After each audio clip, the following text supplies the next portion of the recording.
আসুন দেখি ভারতের কোন প্রধানমন্ত্রীর আমলে স্টক মার্কেট সব থেকে বেশি রিটার্ন দিয়েছে। ইন্দিরা গান্ধী আসলো, সে সময় স্টক মার্কেট 15.5% রিটার্ন দিয়েছিল। দেন রাজীব গান্ধী আসলো, সে সময় স্টক মার্কেট 18.4% রিটার্ন দিয়েছিল। তারপর প্রধানমন্ত্রী হলো ভিপি সিং, আর সে সময় তো এক আলাদা কাণ্ড, স্টক মার্কেট 68% রিটার্ন দিয়েছিল।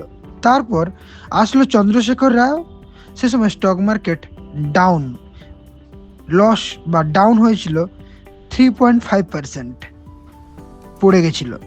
তারপরে আসলো বিপি নরসিমহা রাও, সে সময় স্টক মার্কেট বেড়ে হলো 20.18%, স্টক মার্কেট রিটার্ন দিয়েছিল। তারপর প্রধানমন্ত্রী হলো অটল বিহারী বাজপেয়ী, আর সেই ফার্স্ট টার্মে অটল বিহারী বাজপেয়ীর সময় মার্কেট ডাউন হলো 60%।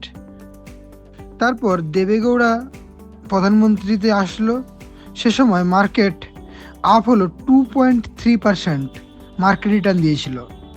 তারপর আবার অটল বিহারী বাজপেয়ী প্রধানমন্ত্রী হয় এবং সে সময় স্টক মার্কেট রিটার্ন দেয় 4.24%।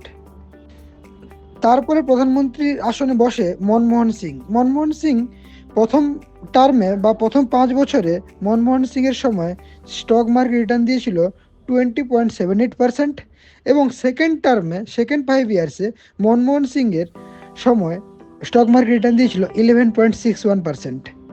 তারপর প্রধানমন্ত্রীর আসনে বসে মোদি।